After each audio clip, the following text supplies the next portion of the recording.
Mittendrin, Start nur dabei, das ist unser Motto für die nächsten Spiele, für die letzten Spiele in dieser Saison. Wir sind nämlich angelangt bei Spieltag 30, heute Auswärtsspiel im Max-Morlock-Stadion mit der Legende, die lebt, die Nürnberg-Hymne.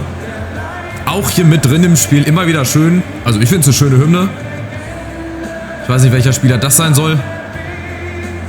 Aber die Nürnberger haben nichts mehr mit dem Aufstieg zu tun. Ihr seht, die anderen Mannschaften haben schon gespielt. Wir sind punktgleich mit Düsseldorf. Also eine noch größere Steilvorlage als im Heimspiel gegen Hannover. Mehr können wir nicht machen. Beziehungsweise noch mehr den roten Teppich ausrollen geht nicht. Also gehen wir rein. Nächstes Spiel 4-2-3-1.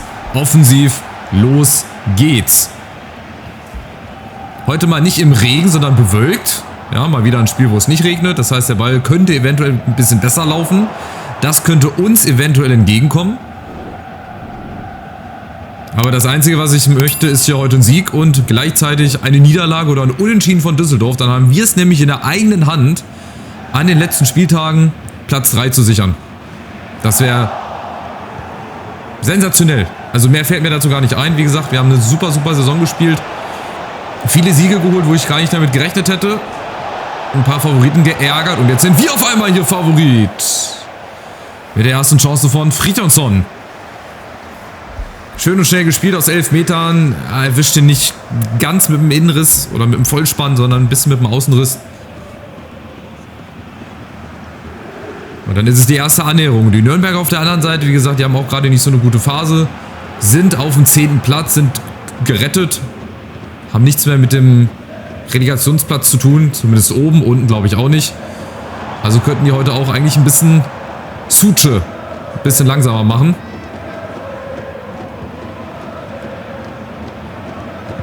Aber ich glaube, das wird auch ein bisschen andere Partie als gegen Hannover. Hannover war wirklich sehr, sehr hart zu knacken. Wir brauchen dann 2 Eckbälle, um dann die Tore zu machen. Standen hinten vor allem sehr, sehr gut, haben immer wieder die Passwege zugestellt. Und das hoffe ich, dass das den Nürnbergern heute nicht so gelingt. Rudowski, wir haben den Platz. Jawohl, Fridtjonsson vorne. Oh nein. Im falschen Moment. Weißt du, sonst spiele ich auch immer hoch. Jeden zweiten, dritten Ball spiele ich immer hoch, außer den. Der ist jetzt mal flach gekommen. Achtung, Okunuki. Schneller Mann, müssen wir aufpassen. Über den Flügel. Und ansonsten bauen wir hier hinten rum auf. Wie gewohnt. Und Fröhling jetzt mit ein bisschen Platz. Vielleicht der Doppelpass mit Janda. Genau. Und jetzt muss er in die Mitte. Fridtjonsson, komm, dann flanke ich dich an. Du verlängerst nochmal und Rudowski haut ihn dann rein, oder? Das ist doch eine super Idee. Und vor allem ein guter Angriff. Und gibt es da die Ecke. Ja, Fridtjonsson holt den sich. Ja, komm, vor dem Seiten aus. Schade. Ganz knapp nicht. Aber so ähnlich, kann es funktionieren. Da oben Okunuki. Komm, schießen ihn jetzt aus.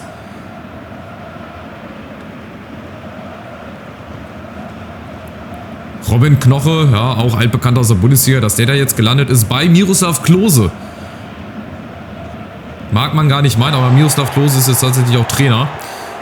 Wir konzentrieren uns jetzt aber hier auf Rudowski, Fridtjonsson. Der wäre im Abseits gewesen. Deswegen gut, dass wir den Ball hier abfangen. Cooles Partov, die halten, wie gesagt, die Verteidigung da hinten schon seit Spieltag 1 eigentlich zusammen. Ist ein gutes Innenverteidiger-Duo, wie ich finde.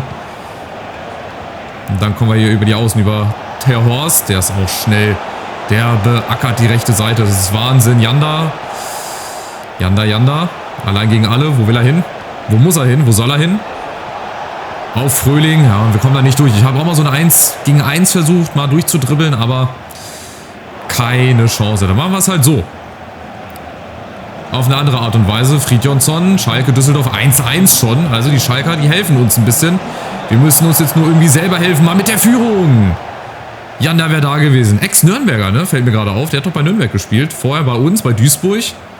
Noch in IAFC 24. Jetzt bei Nürnberg gewesen. Und jetzt bei uns. Spielt mit um den Aufstieg. Hätte er sich so auch nicht erträumen lassen. Also wir sind auch hier wieder die bessere Mannschaft. Das einzige Problem ist mal wieder, dass wir nicht führen. Und jetzt kommt der Gegner über Okunuki. Danilo und Abseits. Die Schiris pfeifen echt spät. Also das muss ich sagen, das haben sie wirklich maßgetreu aus der Realität übernommen, dass sie auch wirklich erst spät pfeifen. Oh, der Fehlpass, was ist das denn? Terhorst, das darf nie und immer passieren, aber cool ist. Überragend. Habt ihr das gesehen? Im letzten Moment, der wäre nämlich reingegangen. Im letzten Moment kriegt er da noch die Grätsche hin. Beziehungsweise dann den Ausfallschritt.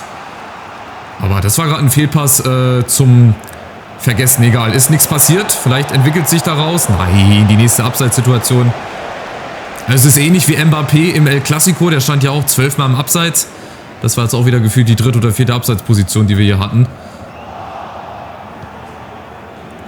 Aber nur dadurch, ja, kommt der Gegner wieder zu Chancen. Durch unsere Fehler, durch unsere Fehlpässe. Hendrik setzt sich da durch, Junge.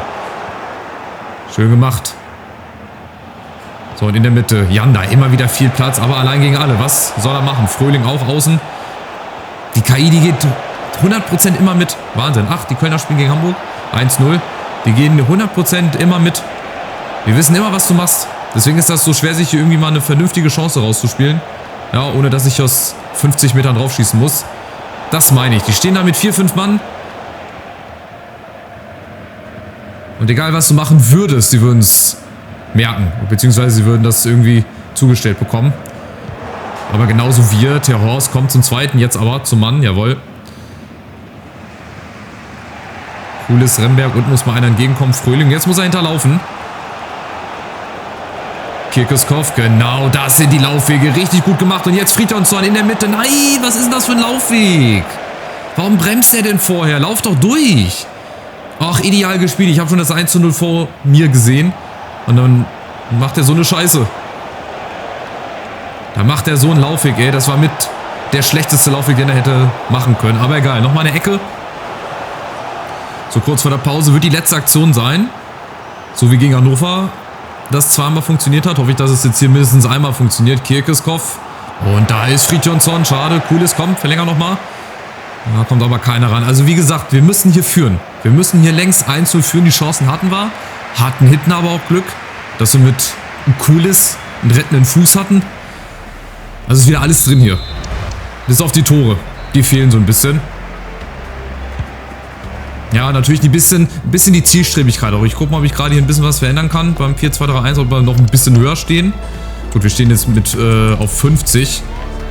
Wir lassen das mal auf eine 60. Und Balance, beziehungsweise hier Spielaufbau, würde ich eigentlich mal kurze Pässe probieren. Ich mache jetzt hier Experimente 5 Spieltage vor Schluss. Das ist eigentlich auch weird. Aber wenn es hilft, schauen wir mal. Eine frühe 1:0-Führung jetzt in Halbzeit 2. Das würde auch Nürnberg ein bisschen rauslocken. Ich glaube auch nicht, dass sie, auch wenn die Saison schon gefühlt gelaufen ist, verlieren wollen. Und das sieht doch richtig gut aus hier. Die kurzen Pässe, aber Fridjonsson vorne, der muss dem Ball auch öfter mal entgegenkommen. Er steht dann immer rum, wartet dann, dass der Ball so zu ihm kommt, als hätte er einen Magneten irgendwie in sich drinne. Und dann ist die Chance halt vorbei. So, jetzt aufgepasst. Nürnberg über Serra, Kastrop. Aber wir verschieben. Da dürfen sie eigentlich nicht durchkommen, aber dann schaffen sie es trotzdem. Ja, mal einen Foul gezogen, egal, Vorteil, läuft.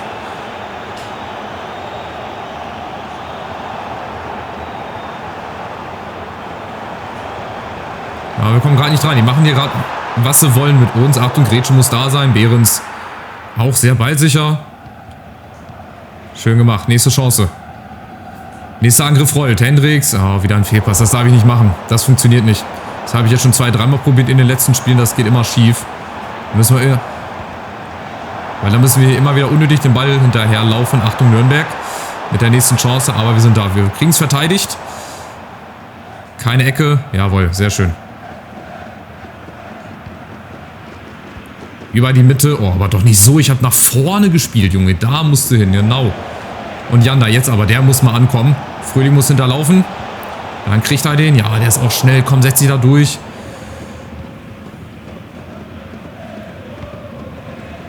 Er hakt momentan noch ein bisschen in Halbzeit 2. Nürnberger. Die kommen wieder ein bisschen, wie so häufig in den letzten Spielen, die Gegner. Janda, sehr, sehr schön. Und jetzt Fridjonsson, Lauf, dann kriegst du doch. Ah, wieder im Abseits. Nein, doch, Abseits. Ich wollte gerade sagen, kein Abseits.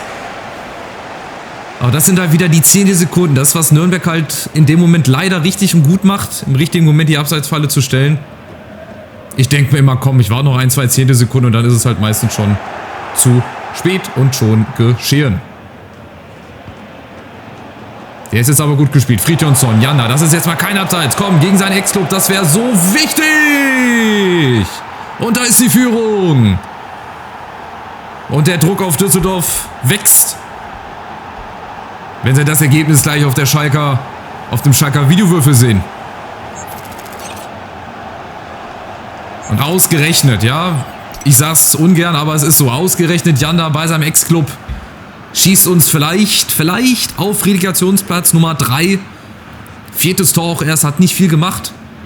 Hat ja auch die letzten Spiele eigentlich nicht von Anfang an gespielt oder wurde häufiger dann mal rausgenommen. Aber so wichtig hier. 1:0 Führung in Nürnberg. Das könnte der sogenannte Turnaround sein in der Tabelle. Aber dafür ist es noch zu früh. Wir haben noch so viel zu spielen. Aber das gibt uns jetzt vielleicht ein bisschen mehr Schwung. Ein bisschen mehr Selbstvertrauen ja auch in die Aktion. Fridtjonsson. Oh, muss er den Ball nach außen kriegen. Das wäre noch ganz harte und lange 20 Minuten hier. Serra, auch so ein ähnlicher Spielertyp wie Fridtjonsson. Auch ziemlich groß gewachsen. Hat einen guten linken Fuß. Ja, damals bei Holstein Kiel hat auch viele Buden gemacht. Und jetzt ist er bei Nürnberg. Achtung, heute muss er aber nicht unbedingt treffen. Also gerne in den nächsten Spielen. Aber nicht heute. Heute definitiv nicht. So, Fridtjonsson jetzt nochmal. Und ein Grudowski läuft durch. Schöner Ball. Jetzt fehlt er in der Mitte. Egal, wir stoppen mal ab. Wir dribbeln uns hier so ein bisschen fest. Und die nächste Chance. Janda, warum nicht? Mal ein Schuss. Oder gezirkelt durch Kirkeskov. Aber der ist Linksfuß. Scheiße, mit rechts. Gibt das, glaube ich, nicht so viel Sinn. So, wir gucken mal, wen wir noch reinbringen können. Nochmal frische Kräfte. Rechtsverteidiger. Terhorst haben wir da. Bolay könnte da spielen. T-Club könnte da auch eigentlich spielen. Wobei, nee, der kriegt immer die -11. Der hat zwar Linksverteidiger auch in seinen Positionen drinne, aber hat eine -11. Den Fehler musste mir auch mal irgendwie erklären in der ruhigen Minute. Dann bringen wir Amenido für Grudowski. Der ist auch nicht langsam. Oh, bei 76, ey, warte mal. 73, Amenido. Dann lieber nochmal vorne für Fridtjonsson. Und hier bringen wir Hekimoglu, wenn ich ihn mitgenommen habe. Da ist er. Ich möchte ihm auch einfach schon ein bisschen Spielzeit geben, ein bisschen Spielpraxis, je nachdem. So wie es halt funktioniert. Jetzt haben wir vorne ein bisschen mehr Geschwindigkeit mit Amenido. Das bringt es vielleicht heute eher als über Flanken, weil Flanken haben wir heute nicht so viele geschlagen bislang. Jetzt die letzte Viertelstunde schlagen wir Flanken en masse wahrscheinlich und dann fehlt uns Fridtjonsson. So, aber hier Pressing aufbauen, genau, dann können sie nur nach hinten spielen. Henrichs bleibt mal vorne, fehlt jetzt in der Mitte. Aber geil, da muss jetzt hier jeder hinterher. Alle hinter den Ball, alle mithelfen, hier das 1:0 zu verteidigen oder sogar noch ein zweites zu schießen. Ja, Grudowski, da müssen wir den Ball halten. Den dürfen wir nicht so leicht verlieren, das ist fatal. Kastrop, gut abgeblockt, abseits. Ja, kein Foul, abseits. Brauchen sie gar nicht monieren und nicht diskutieren. So, was kommt noch von Nürnberg? Machen sie noch mal ein bisschen mehr Pressing? Haben wir noch mal 1-2 Konterchancen? Jetzt vielleicht. Amenido, Geschwindigkeit, hält den Ball. Und das muss viel schneller gehen. Also da brauche ich auch nächste Saison Spieler, die sich einfach schneller vom Ball trennen. Das geht mir ziemlich auf den Sack. Dass sie einfach so lange brauchen, um einfach mal den Ball zu spielen. Annahme, alles schön und gut, aber dann brauchen sie... Oh, richtig lange, guter Ball, aber Behrens ist da.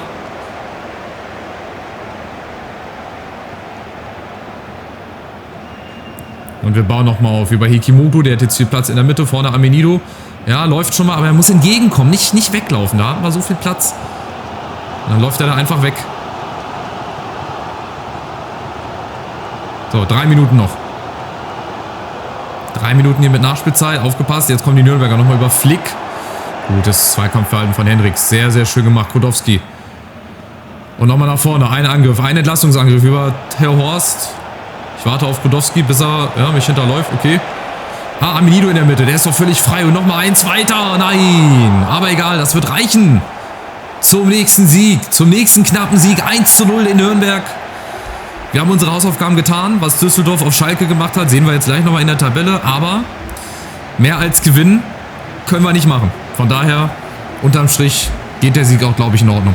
Die Nürnberger hatten sage und schreibe 0 Schüsse und Düsseldorf spielt nur unentschieden. Das heißt für uns erstmal Dankeschön an Schalke. Wir sind Dritter. Und wir haben es ab jetzt in der eigenen Hand. Die letzten Spiele, wenn wir die alle siegreich und erfolgreich gestalten, irgendwie, dann sind wir Dritter. Mindestens. Zweiter wäre natürlich, aber das werden wir nicht mehr erreichen aufgrund des großen Abstands. Aber das war, wie gesagt, gar nicht mein Ziel vor der Saison. Jetzt haben wir tatsächlich die realistische Chance, aufzusteigen. Ulm, die letzten 5 Spiele nicht gewonnen. Da muss auch der nächste Sieg her. Aber das sind dann meistens die schwierigeren Spiele als jetzt zum Beispiel gegen Nürnberg oder gegen, was hatten wir noch? Düsseldorf oder Hamburg oder so. Ja, Scouting-Bericht ist veraltet. Ist halt schade, aber wie gesagt, wir können halt niemanden holen. Da kann ich nichts machen. So, und Düsseldorf hat schon wieder, das gibt's ja gar nicht, gespielt. Alle für uns. Die haben schon alle hier gespielt. Hamburg hat verloren. Düsseldorf hat schon wieder verloren. Also wir können sogar, das ist ja Wahnsinn, was hier passiert, ey. Wir können mit einem Sieg auf 3 Punkte an Hamburg rankommen und sogar noch direkt aufsteigen. Im besten Fall. Aber wir können erstmal Platz 3 sichern. Dahinter warten und lauern aber. Paderborn, Hertha, Schalke, die hoffen jetzt natürlich alle auf einen Ausrutscher. Ich guck mal gerade, was die nächsten Spiele sind. Also wir haben auf jeden Fall das letzte Spiel des Spieltags, wie es ausschaut. Ich wollte eigentlich mal die Seite hier wechseln. So, wir haben jetzt Monat ändern, das wollte ich machen. Wir haben jetzt noch den SC Paderborn. Düsseldorf spielt auch noch gegen Elversberg. Gehen wir mal davon aus, dass die gewinnen. Schalke und Nürnberg nehmen sich noch die Punkte gegenseitig, wobei die hätten auch noch mal oben angreifen können. Nürnberg sehe ich gerade, wenn die gewonnen hätten. So, dann spielt unter anderem Düsseldorf. Wir spielen dann noch gegen Paderborn, Magdeburg. Düsseldorf spielt noch gegen Hamburg und gegen Hertha. Also wir haben das leichtere Restprogramm, würde ich jetzt einfach mal vorsichtig behaupten. Also die Tendenz geht in Richtung Relegationsplatz für uns. Ich möchte es aber nicht beschreien, ich möchte es nicht jinxen. Ich möchte aber alles dafür tun. Ich möchte dafür kämpfen, dass wir 2 Spieler haben für die Bundesliga. Und ich hoffe, ihr seid mit dabei. Und die nächsten 3 Punkte holen wir dann hoffentlich gemeinsam zu Hause gegen Ulm. Ich freue mich auf euch. Macht's gut. Es bleibt spannend und es ist weiterhin sehr, sehr aufregend.